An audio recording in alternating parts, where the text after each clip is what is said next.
Hello साथियों, नमस्कार। कैसे हैं आप सब? उम्मीद करता हूं बहुत अच्छे होंगे। और तैयारी 4 के विज्ञापन को लेकर के आज जो खबर पेपर में निकली है, इसमें बहुत सारे ऐसे सवाल हैं जिसको आपके मन में उठ रहे होंगे। उस पर हम बातें करेंगे। और इसमें एक माननीय शिक्षा मंत्री जी का भी जो बयान इसमें लिखा हुआ है, इसको लेकर के विद्यार्थी बहुत चिंतित है कि आखिर इसमें क्या क्या बदलाव ऐसे होने हैं। और सबसे महत्वपूर्ण बात जो है उस पर हम लोग बात करेंगे। चलिए हम देखते हैं आज का ये पेपर का ये न्यूज है। और पेपर में क्या लिखा हुआ है ध्यान दीजिएगा कि नौकरी का अंतहीन इंतजार। और रियल में ये अंतहीन इंतजार तो हो ही गया। और यही पेपर देता था कि एक हफ्ते में आपका विज्ञापन आ जाएगा, 10 तक विज्ञापन आ जाएगा। और ऐसा नहीं है कि हमने भी जितना भी बार कोशिश किया जानकारी लेने की, तो हमको भी यही जानकारी मिला कि भैया एक हफ्ते में विज्ञापन आ जाएगा।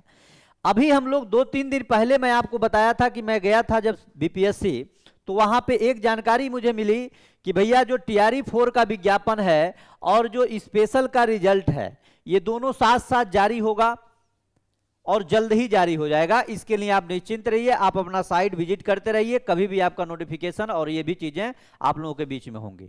लेकिन इन सभी चीजों को पढ़ने से कोई वो नहीं है। लेकिन सबसे महत्वपूर्ण बात यह है कि यहां पे हम देखेंगे टीआरई 4 की वैकेंसी के लिए काम किया जा रहा है।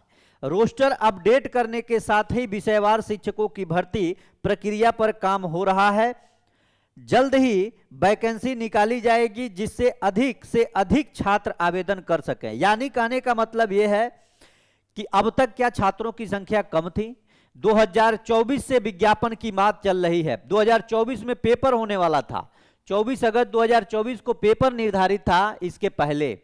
लेकिन इतने दिनों के बाद आज भी अभी इसमें प्रक्रिया चल रही है। लेकिन एक चीज और मैं बताऊं, जिस दिन हम विज्ञापन को लेकर के बात बीपीएससी आयोग में किए थे, उसमें एक चीज जरूर निकल के आया था। 1-2 मीटिंग है, उस मीटिंग के बाद तत्काल आप लोगों का विज्ञापन आप लोगों के पास होगा।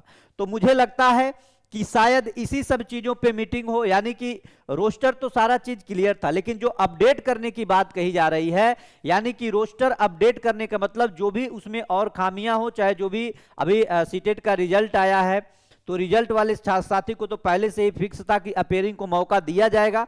अब रिजल्ट भी आ गया है, तो सारी प्रक्रिया अब लगभग अंतिम दौर में चल रही है। लेकिन माननीय शिक्षा मंत्री जी के द्वारा जो बातें कही जाती है, जल्द ही जारी होगा, शीघ्र ही जारी होगा, ये कहीं से पचने योग्य बात नहीं होती है। इसको लेकर के विद्यार्थियों के मन में तरह तरह के सवाल उठ रहे हैं कि आखिर इसमें इतना विलंब क्यों।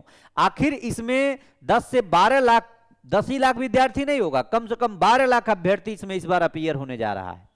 क्योंकि सीटेट जो हुआ है तो केवल बिहार के विद्यार्थी नहीं अपीयर हुए हैं, संपूर्ण भारत के अभ्यर्थी इसमें आए। लेकिन उत्तर प्रदेश, झारखंड, दिल्ली, हरियाणा, पंजाब सब अभ्यर्थी इस बार आएंगे। और तो ऐसे भी अभ्यर्थी इसमें जुड़ेंगे जो स्पेशल शिक्षक की बहाली में जुड़े थे लेकिन दूर होने की वजह से नहीं उसमें आए थे, लेकिन वो भी इस बार आवेदन करेंगे। तो कहीं ना कहीं 12-13 लाख इसमें आवेदन होंगे। और विज्ञापन का काम है, विज्ञापन का काम है आना। और मुझे लगता है कि जिस हिसाब से ये अपडेट वाले प्रक्रिया चल रहा है, विषयवार आपको पता भी है कि विषयवार बहाली होने का मतलब यह है कि हर जिले का रिक्तियां अलग अलग तरीके से जारी होंगे। आपको 38 जिला भरना होगा, ऊपर से जो आप जिला भरते हुए आएंगे उसी जिला के अनुसार आपको नियुक्ति मिलनी है। तो ये सभी चीजों पे पोर्टल पे भी अपडेटिंग जो काम चल रहा है, शायद ये अंतिम दौर हो और बहुत समय न लगे। और उम्मीद करता हूं कि जल्द से जल्द, शीघ्र से शीघ्र माननीय शिक्षा मंत्री जी के द्वारा ये विज्ञापन जो है, इस पे जानकारी देकर के विज्ञापन बीपीएससी आयोग से जारी करवाया जाए, ताकि जो अभ्यर्थियों के मन में ये सारी चीजें चल रही हैं उससे निजात मिल सके। क्योंकि ये प्योर हूबहू समझिए कि वही स्थिति है कि किसी को शारीरिक प्रताड़ना मिलती है, लेकिन ये मानसिक प्रताड़ना का शिकार विद्यार्थी होता जा रहा है। तो मैं उम्मीद करता हूं, लेकिन हाँ, आपसे मैं एक ही अपील करता हूं कि पढ़ाई जारी रखिए। अगर डेट जारी किया गया है, क्योंकि बीपीएससी की तरफ से ये पूरा का पूरा गाइडलाइन फिक्स है कि विज्ञापन जो कैलेंडर जारी हुआ है उस कैलेंडर के अनुसार ही आपका हम पेपर करवाएंगे, भले विज्ञापन 2 दिन, 4 दिन, 10 दिन लेट आए, ये उसका काम है।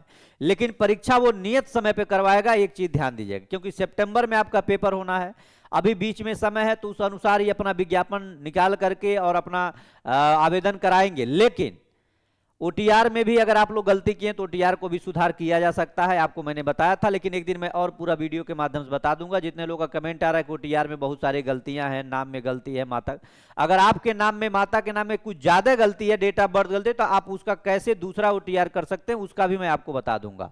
तो चलिए, फिलहाल इतने दिनों के बाद अब चीजें फिर से निकल रही हैं, सामने आ रही हैं, तो मुझे लगता है कि जो भी जानकारी मिल रही है उस जानकारी के अनुसार अब ज्यादा दिन दूर नहीं, जैसे अपडेट होगा, अपडेट के बाद, क्योंकि एप्लीकेशन भी अपडेट होना है, आपको पता है, अपडेट के बाद तुरंत ये विज्ञापन आप लोगों के बीच में होगा और आवेदन कर सकते हैं। लेकिन पढ़ाई जारी रखना है मेरे भाई, पढ़ाई से कोई समझौता नहीं, भले 2 दिन लेट विज्ञापन आए। मैं बार बार कह रहा हूं, कंपटीशन बहुत टफ है। पिछले बार जितना बहाली में कट ऑफ गया उससे 10 नंबर 15 नंबर अधिक कंपटीशन है। एक चीज ध्यान दीजिएगा, 10 से 15 नंबर कंपटीशन अलग है, इस चीज को ध्यान दीजिए।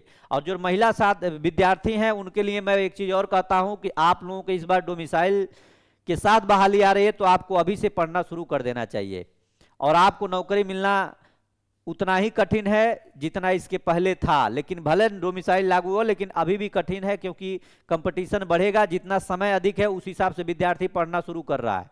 क्योंकि हो सकता हो किसी का ये अंतिम बहाली हो, किसी का अंतिम परीक्षा हो, इसलिए उसी रेस से अपना पढ़ाई कर रहे हैं। हमारे वहाँ जो विद्यार्थी पढ़ने आ रहे हैं उनको भी पता है कि कैसे पढ़ना है, क्या करना है, वो भी बहुत लगन से पढ़ाई कर रहे हैं। उनके भी मन में ये चल रहा है अब तो जो होगा होगा, विज्ञापन जब आए आए, लेकिन पढ़ाई नहीं रोकनी है। भले विज्ञापन 10 दिन लेट आए, लेकिन पढ़ाई नहीं रुकनी चाहिए। और ये अंतिम समय होगा टीआरई 4, जिसमें आपको नौकरी लेना सुनिश्चित करना होगा कि आपको नौकरी करना है कि नहीं करना है। तो इसलिए अभ्यर्थी कोई चूकेगा नहीं, सब पढ़ रहे हैं, जो ऑफलाइन आ रहे हैं, ऑनलाइन आ रहे हैं, बेहतर पढ़ाई कर रहे हैं, टेस्ट सीरीज दे रहे हैं, सारे प्रक्रिया को अपना रहे हैं, क्योंकि उनका एक ही मानना है कि विज्ञापन पे नहीं, अब हम अपनी तैयारी पे फोकस करेंगे। चलिए, तो आप भी उम्मीद करता हूं ऐसा ही करेंगे। बहुत बहुत धन्यवाद, नमस्कार, जय हिंद। लेकिन हताश निराश नहीं होना है, ये सबके लिए स्थिति वही है जो आपके लिए है। बस पढ़ाई करिए, यही आपके लिए सबसे उत्तम चीज होगा। धन्यवाद, नमस्कार।